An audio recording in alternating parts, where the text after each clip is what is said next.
I've been meaning to say this for a while. I don't like anything about you. We're gonna live as a family from now on, so get out of this house. Stop interfering in our lives. When I voiced my opinion to my son's wife, Tabitha, who was neglecting her responsibilities as a mother, she became visibly angry. Fuming, she stormed out of the living room, spewing aggressive words. I get it. Just so you know, the house is in my name. Let's change that. If it means cutting ties with you, I'd do it right now. Tabitha had wanted to sever ties with me. Oblivious, she happily accepted my agreement. She was too naive to realize what she was getting into. She had no idea that changing the house's title would lead to her downfall. This all happened before my grandson was even born. My name is Emily. I work as a CPA and I'm a career-oriented woman. My family consists of just my son. My husband passed away from illness shortly after my son was born. He was a man of strong principles, and I was utterly devoted to him. When he died, I was devastated and even thought of ending my life. However, my son Lucas became my only treasure and gave me a reason to live. He's like a ray of sunshine, reminding me that I need to protect him. And that's what inspired me. My son had always been my rock. It wasn't that he did anything special for me, but his passionate cries for me, his mother, gave me the strength to keep going until today. Now he's a grown man, a member of society. He studied like mad, even landing a job at a big corporation. As a mother, I couldn't be prouder of how he's turned out. Then, when he was 26, he married Tabitha, his long-time girlfriend. They moved into a brand new house, and he began suggesting I should move in with them. Don't you think it'd be awkward if I lived with you? Newlyweds and all? Tabitha and my son came over. During our casual conversation, Tabitha answered my question. Actually, I was the one who asked Lucas. I really wanted to live with you. Tabitha, you're such a good person. Lucas is lucky to have you. Hey mom, don't overstep. Based on those heartfelt words from her, I was genuinely touched. Tabitha, a dependable person, is 6 years older than my son.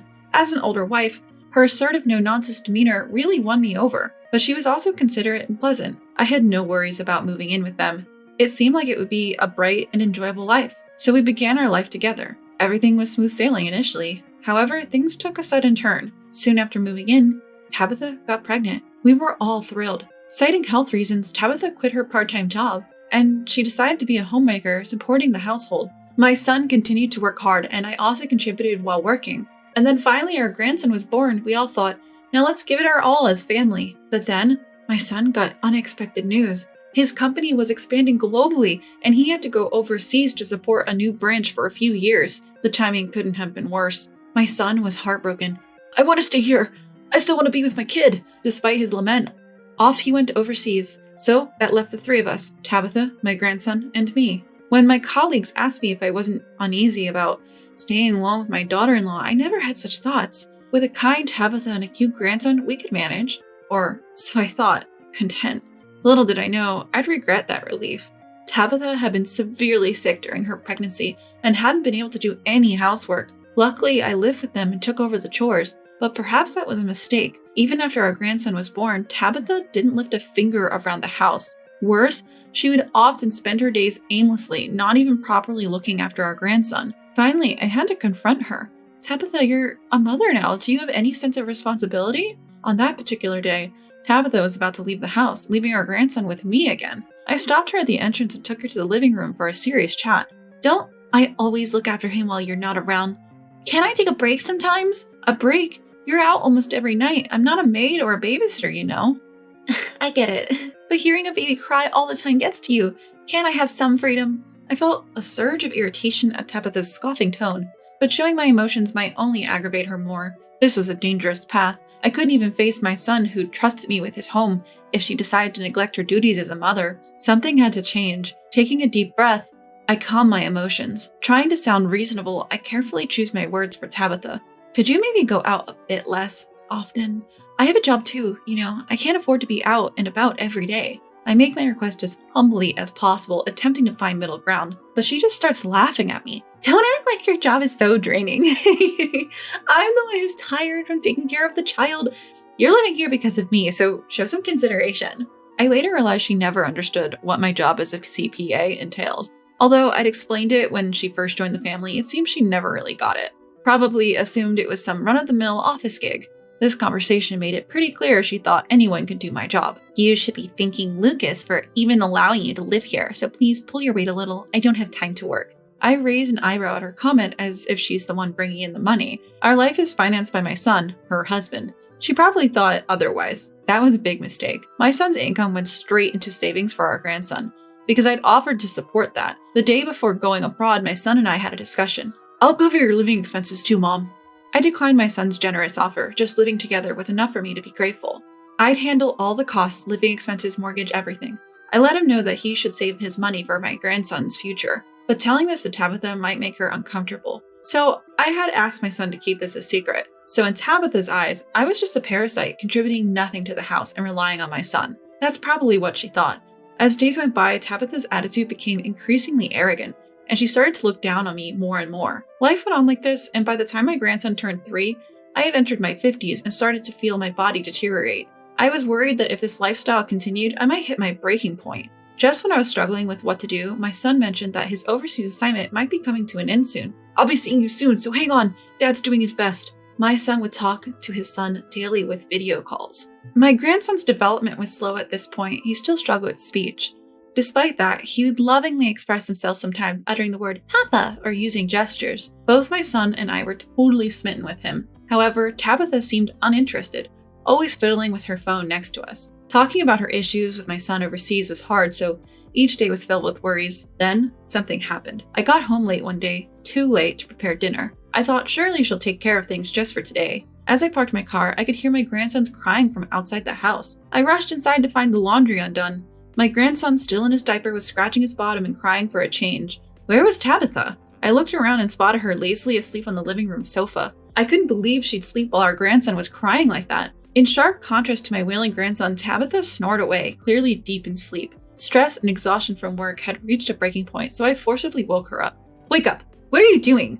Stop yelling at me, you're too close. As I yanked the blanket off of her, Tabitha groaned and clicked her tongue. Stretching and yawning, she sat up lazily. Her lethargic demeanor really got under my skin, my own frustration reaching new heights. How could you sleep while the child is crying? I'm tired too, okay? Don't yell right after I wake up. I can hear you, you know. Tired? What are you tired from?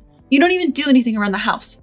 I'm taking care of the kid, aren't I? You don't know anything, so why are you acting like you're so great? Tabitha, clearly in a bad mood, glared at me and snapped her words. Feeling my clenched fist tighten even more with her attitude, I was about to retort. But then my grandson tugged at my pants, signaling that his diaper was uncomfortable. Snapping back to my senses, I decided to leave Tabitha be for now. I focused on changing my grandson's diaper. Sorry, buddy, I bet that felt itchy.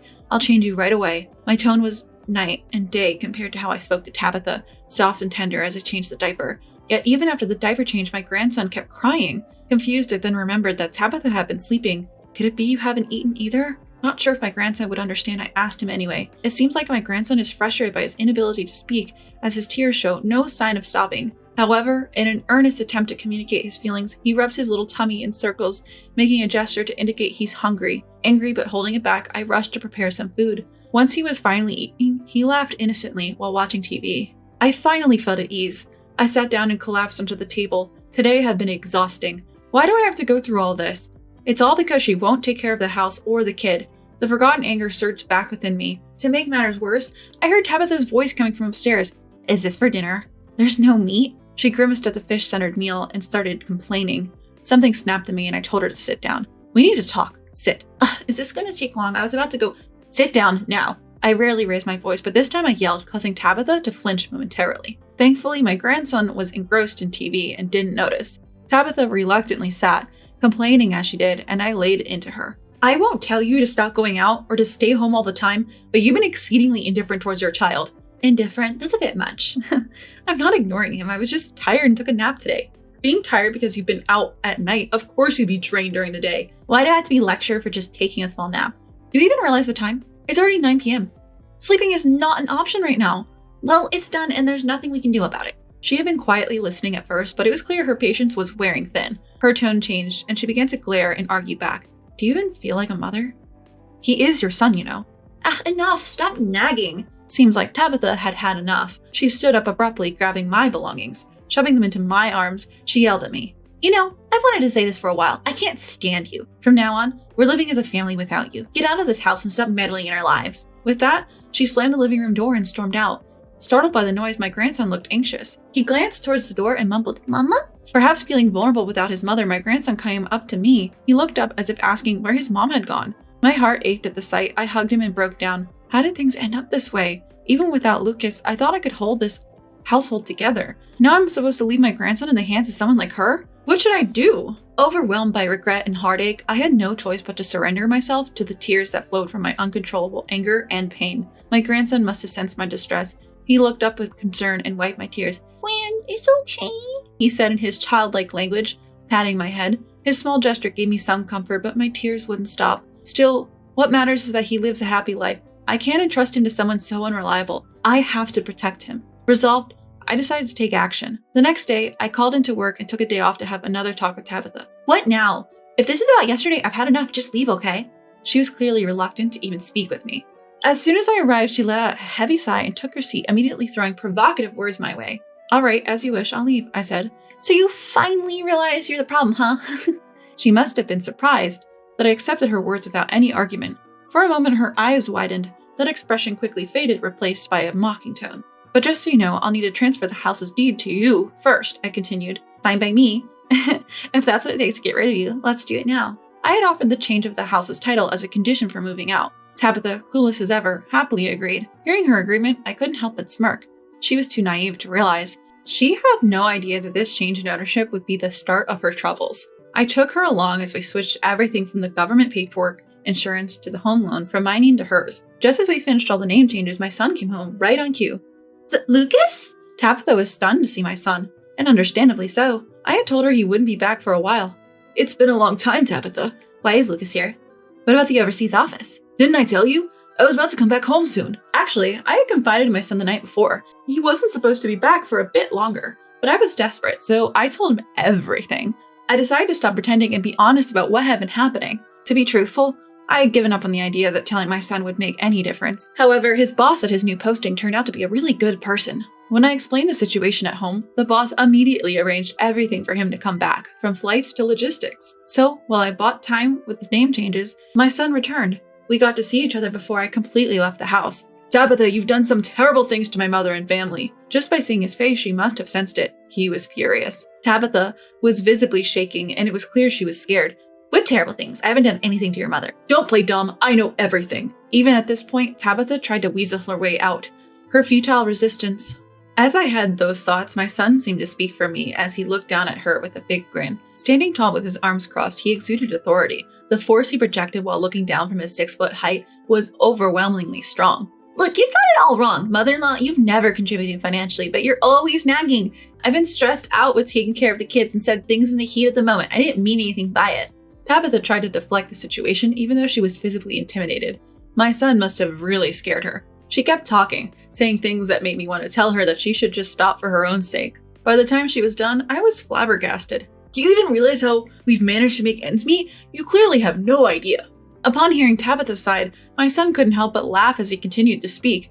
Maybe he found her ignorance amusing, but he looked down on Tabitha, chuckling. Tabitha couldn't understand why she was being laughed at. Confused, she alternately looked at my son and me, trying to make sense of it all. "Our living expenses come from my mom's income." "What do you mean?" "I've been putting all my earnings in my mom's hands, saving up for our child." My son began to reveal how things had unfolded, and Tabitha, hearing it all for the first time, was visibly shaken. She probably had never considered that her entire lifestyle had been financially supported by me. She realized she'd made a huge mistake. It was as if her face said it all. Her emotions were completely transparent. "Why do you think I had everything transferred to your name today?" "What?" Tabitha looked perplexed by her husband's abrupt question, and from there, he continued to corner her. "You thought you'd successfully push Mom out of the house, didn't you?" Caught off guard, she couldn't find the words to respond, perhaps finding her silence amusing. My son approached her with a sinister grin.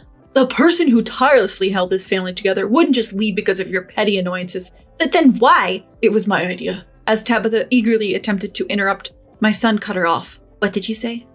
Why would you even suggest such a thing?" "Because if we didn't include changing the title in the conditions for her leaving, you might not have gone along with it." "Why did the title need to change? We could just live as a family of 3 after driving her out."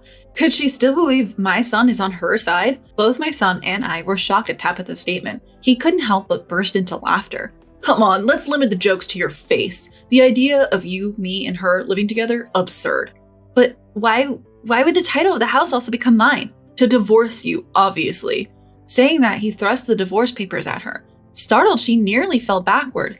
Though she managed to steady herself, her face turned ghostly white as she looked at the divorce papers. You could clearly see her mind going blank. There's no way I could leave this child and my mother in your care. Continuing as a married couple is utterly impossible. Well, wait, this is totally unreasonable. Unreasonable? You're the one using that word? Reflect on what you've done to my mother. At the word unreasonable, my son's anger exploded. My son yelled at her, channeling all the anger he had ever felt. You were a mistake. I should have never trusted you with my mom and our kid. From now on, I'm the one who'll protect them. We're done as of today. But my savings belong to me. Perhaps realizing she couldn't push any further, Tabitha shifted her focus to the money. She began demanding my son's assets in the divorce settlement. I couldn't help but sigh at her audacity. I decided to explain why I had been covering their living expenses. Why do you think I've been paying for living expenses while Lucas saved his money? What? All the accounts under my grandson's name were set up by me. What are you talking about? I don't understand. Clearly, Tabitha was perplexed. In a divorce, child savings can sometimes be considered marital assets. I had accepted living expenses from my son and saved it as a gift for my grandson to prevent this. This way, even if you divorce, you won't get your hands on my grandson's savings or my son's savings.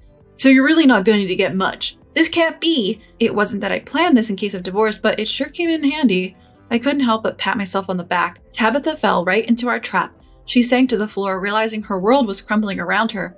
I bet you only married me for my money, didn't you? My son added more fuel to the fire. That's not true. Oh, isn't it? I know all about your affairs. Your flings have already confessed everything. You're lying. Tabitha looked shocked and I sighed. How could we not suspect you when you were out every night? We've got all the evidence. Your affair partners even confessed. When I showed her the voice recorder and some photos of her entering a hotel, Tabitha had nothing more to say. Turns out she reconnected with an old flame after marrying my son. She was cheating and funneling money into this man. But you miscalculated big time. My salary doesn't even come close to what Mom earns. You mean your mom, the office worker? How could she possibly earn more money than you, Lucas? The income of a CPA grows with experience. So what? She's making like $100,000. $100,000? Tabitha was flabbergasted when she heard my salary. Don't regret your ignorance now. My mom isn't someone you can look down on. But if I just work harder, I could... Tabitha! I cut her off. I couldn't stand listening to her any longer and intervened. No matter how much you cry or scream, you can't change the facts. Stop making a fool of yourself. After hearing that, she bit her lower lip, a look of regret on her face. Then, through tears, she begged my son, anything but divorce, probably realizing it's tough for a jobless 35-year-old woman to start over. She was desperately appealing to my son for some sort of lifeline, but my family-oriented son wasn't about to let her off the hook. You're gonna pay for this, he said. And he did just that. He filed for divorce, mediation against her unwillingness, and he made claims for emotional damages I had suffered, and even for child neglect concerning our grandson. Thanks to that, she found herself buried in debt. With a home loan still to pay, it seems she had no choice but to declare bankruptcy. I'm not sure what happened to her after that, but rumor has it she's scraping by on TANF. Time has passed, and now I'm 76 years old. I'm living with my son and grandson, and this spring, my grandson is getting married. I'm marrying a woman who's strong and kind, just like you, Grandma, he told me, his face breaking into a shy smile. Seeing my grown-up grandson, tears flowed down my cheeks as I wished for their continued happiness.